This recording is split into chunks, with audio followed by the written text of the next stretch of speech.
How's it going, everyone? Today we have a story time of a teacher who gets caught stealing from another student. And this teacher actually tries to blame it on another student and get them expelled. Thankfully, though, karma catches up to the teacher and the teacher gets exposed in an epic finale. I know you will enjoy this story, so sit back, relax, leave a like in the video to claim your free nothing, and let's jump right into it.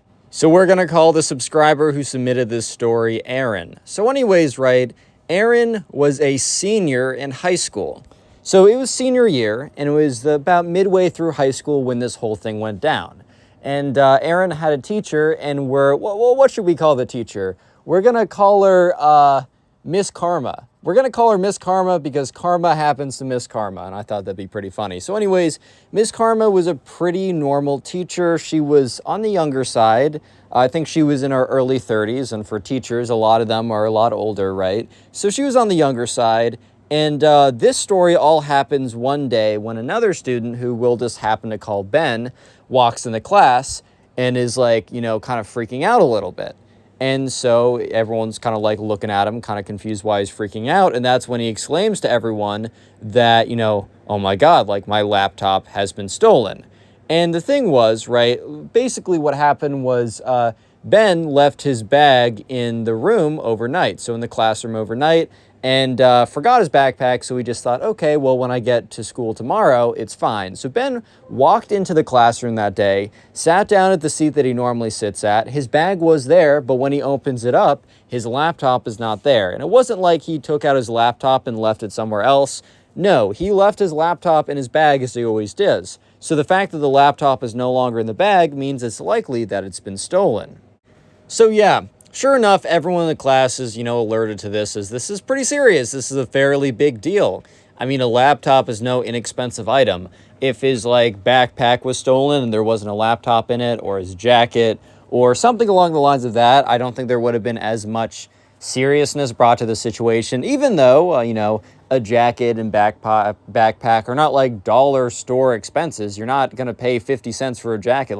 I understand that those are still pretty important things to deal with. However, I think we can all agree that laptops are much more serious because they can range from a couple hundred to even $1,000+.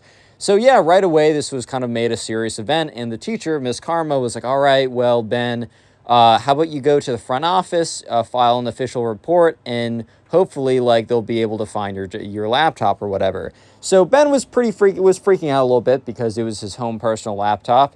At the school, you were forced to get a laptop, so they'd give you a school borrowed one, or if you had your own, you could bring it in. And Ben happened to have his own, which kind of meant that, there was no kind of protection over it. I think the school would be mad if you lost theirs and maybe charge you a little bit, but it was a much bigger deal because this was his home personal one. It had all of his files on it. It was really expensive. And I bet Ben knew that, if he went home to his mom and said, hey, Mom, I lost my backpack, or my computer was stolen, right? I bet the mom would have been like, oh, yeah, right, it was stolen. You probably just lost it. I'm not buying you another one. Or even if she really did believe it was stolen, maybe they just couldn't afford one at that time. I mean, laptops are really expensive. I wouldn't blame her. So Ben was freaking out a lot. And, there's kind of a little bit of a murmur going around the classroom because there's questions of, is this someone who is kind of is this a chronic thing? Is there a serial laptop stealer? Do we need to worry about this? However, no one would have ever suspected that it was the teacher, right? So here's the thing. There was a bit of a school investigation that went into this. The reason why people knew that, or at least the subscriber, Aaron, knew that, is because there's an email sent out to all the teachers when they got home when they got back home that day.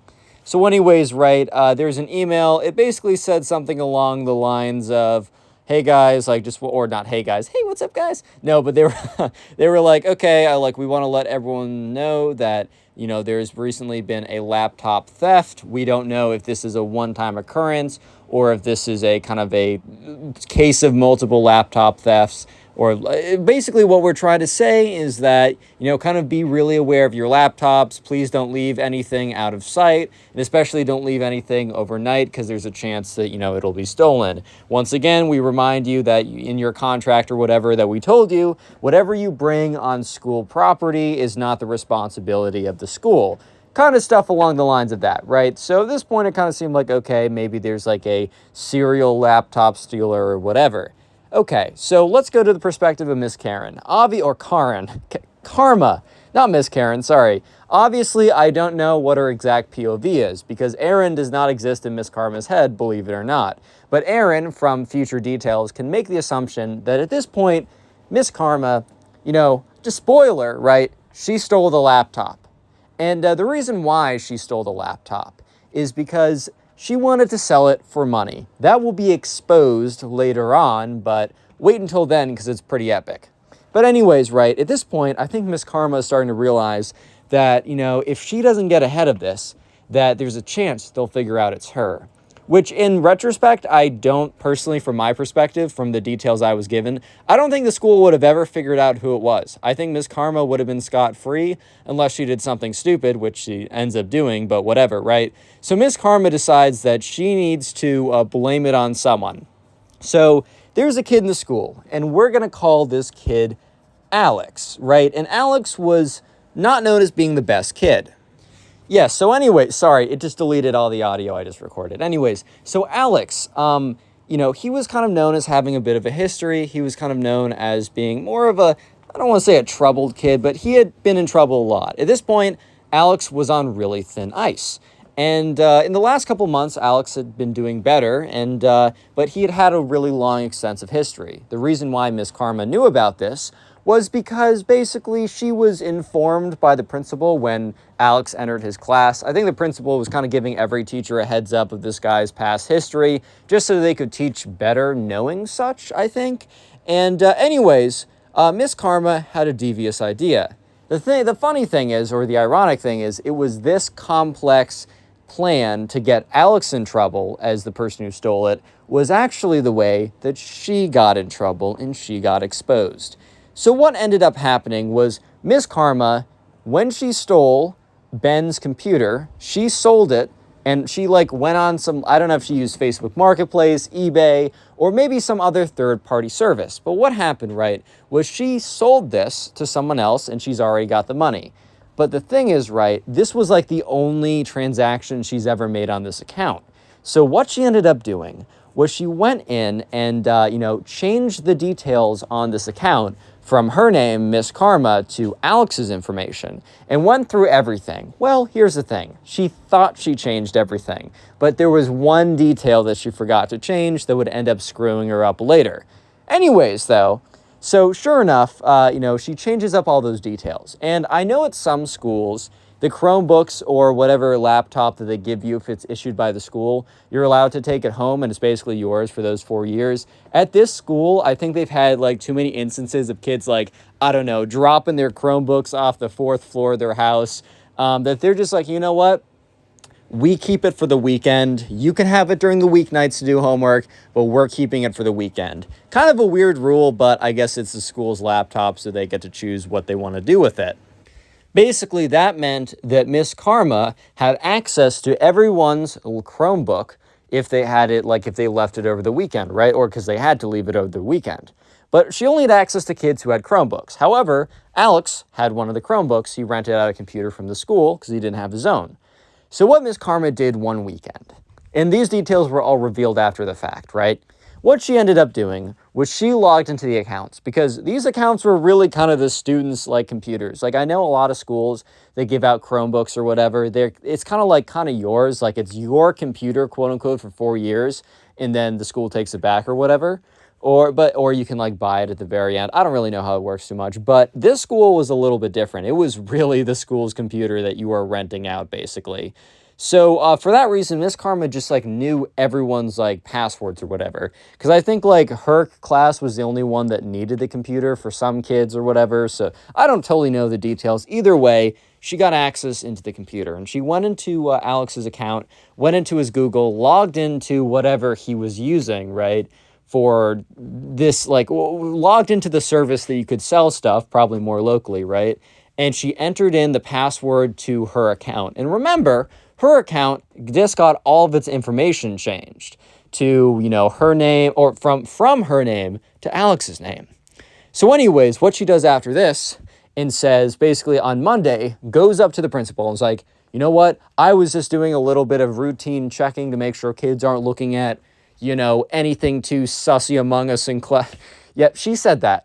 She said that, not me, guys. She said, no, she was like, I don't know, I'm just making sure that kids were using the internet properly, and I happened to stumble upon something very disturbing in Alex's search history. So sure enough, she shows it to the principal, and the principal looks at it and is like, wait, like this is a whatever account, like it's used to buy and sell stuff. And she's like, yeah, and I, maybe I was snooping, maybe I did the wrong thing, but I looked at his history, and sure enough, there's a laptop that matches the description of Ben's laptop that was recently sold. So obviously, right, the principal thinks, oh my God, well, here's perfect proof. Real quick comment, proof down below if you made it this far into the video. That'll be the secret word of the day. And while you're checking out the comment section, writing proof, check out the pinned comment as there are 3 links. One to the Spotify page. I upload these stories as podcasts. And also links to 2 other channels that I'm kind of daily posting on now. So subscribe to both of those. Anyways, I totally understand why the principal would have believed that this was, in fact, proof. Because no one would have expected a teacher to go out of their way after stealing a kid's laptop to do this crazy elaborate, like, James Bond evil villain plan, right? It just doesn't make sense. It just, in most cases, guys, the most logical outcome is the true and correct outcome. However, not in all cases. And this just happened to be an outlier case where it's true, not in all cases. So yeah. Sure enough, right, the principal's like, okay, this is enough to actually, like, bring him in. So everyone, let's flash back to Aaron's perspective. So Aaron, the subscriber, walks into class on that Monday morning, not expecting anything. He sits down, as well as the rest of his classmates. Ben was there, Alex was there, and the one person who wasn't there was Miss Karma. Miss Karma was never late, and if she was late by 30 seconds and would profusely apologize for being late, right? However, she was late by 5 minutes. So yeah, everyone was just sitting in class, and it was really strange that the teacher wasn't there, because why would the teacher not be there? The teacher's always there. However, that's when the teacher walks in, 6 or 7 minutes late. Completely unheard of. She's not alone, though. She's also accompanied by the principal. The principal walks in, as well as the teacher, and the principal says, kind of like whispers to the teacher, because I don't think the principal No, that didn't happen. The principal knows Alex on a first-name basis. So I think the principal must have, whispered over, hey, can you take Alex, whatever. So the teacher goes up to Alex and kind of, leans above him and is like, Alex, can we talk to you for a second? And Alex looks very confused because Alex has been through this before, right? He's been through the mud when it comes to getting in trouble. Bro's been in trouble so many times that he knows the routine. He knows all the people at the front office. He knows them on a first-name personal basis. He probably walks in there and is like, hey, Cheryl, how's your son doing, right? How's the Little League going for him? He probably knows them at that level basis, right? So at this point, Alex knows that he is in trouble. But he doesn't know why, because this is the routine formula for I'm in trouble, I do X or Y. This is how it goes. The teacher and the principal comes in, but he also knows that the principal only really comes in with the teacher to pull someone out of class when it's a big deal. So Alex is like, oh, shoot, because I'm sure in the back of Alex's head, there's a lot of things that he did back in his bad era that have not been discovered yet.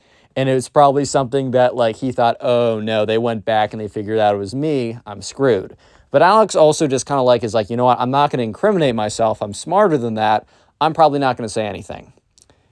So yeah, anyways, Alex is pulled out of class, and the class is sitting there. That's another thing. Miss Karma goes up with the principal. They sit there for 25 minutes before Miss Karma comes back and is like, guys, I'm so sorry. There's been a pretty important event. Can you guys pull out today's reading and just read it quietly? And obviously, the second Miss Karma leaves after that, the whole class is like, yo, what's going on right now? And no one reads it, obviously. Come on now.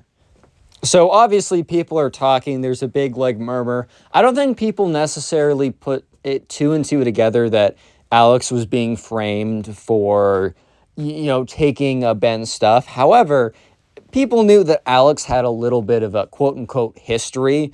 And people also knew the procedure, because the whole, the principal and teacher comes in and whispers to a kid to come with them. That's never a good sign. I mean, I think they're trying to do that to be a little bit more discreet than, going on the loudspeaker and be like, yo, Alex, come to the front office. You're in big trouble. Ha, ha, ha. it's a little bit more discreet, but people just know the signs, right? And the fact that Miss Karma didn't come back made them feel as if Miss Karma was necessary in the investigation, if that makes sense. Like, if it was just Alex and nothing to do with her or anything like that, they would have been pulled out. Anyways, let's flip back now to the perspective of Alex, who, Aaron actually spoke to Alex after this whole thing went down to get a little bit more detail. So thanks to Alex being, giving with this type of stuff, right, we're able to get a very interesting perspective from how the House of Cards fell, how Miss Karma was actually exposed. And it's actually quite interesting. So anyways, Alex, now we're in Alex's POV, so not the subscriber, but Alex, the kid who is being framed.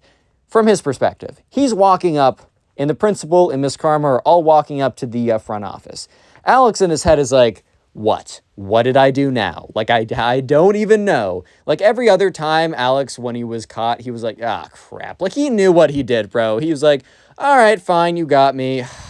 Fair enough. I was an idiot, I know. But this time, Alex genuinely was just really confused. So Alex is walking up to the front office, and they get there, and they sit down. And the principal and Miss Karma are both sitting on the same side of the desk. The principal is like, Alex, we want to speak to you about Ben's missing computer.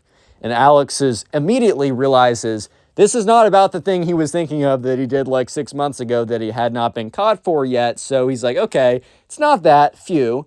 And then he starts to realize, missing computer, like, I have nothing to do with that. So he says, like, oh, yeah, like, Ben came to class and says computer was stolen. I have nothing to do with that. I don't know anything. So that's when Miss Karma was like, well, we disagree. And Ben was like, not Ben. Alex was like, what? What do you mean you disagree? Like, that's not like a I agree or disagree type statement. And that's when the principal takes Alex's Chromebook and flips it around. And sure enough, there is a tab open that is logged into some site, Facebook Marketplace, eBay, or maybe some third-party site. There's a billion to buy and sell stuff, right? Sure enough, it's logged into an account that says Alex's name, and there's one purchase on it, and there's one sell on it, and it is very clearly the laptop that was missing. So Alex immediately his heart starts racing because he's like, this isn't mine. This is my computer, but this isn't mine.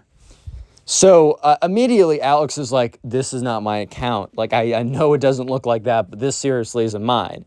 So the principal's like, look, bro. I don't know if he says bro, but he's like, look, Alex, this is your computer. This is a recent search, and we log in, and you're logged into this account that has your name on it, and there's one transaction, and it happens to be the computer that was stolen a couple days ago. You need to understand my perspective on this and how I cannot believe you if you just say it's not me. So Alex realizes this. He knows it's not him.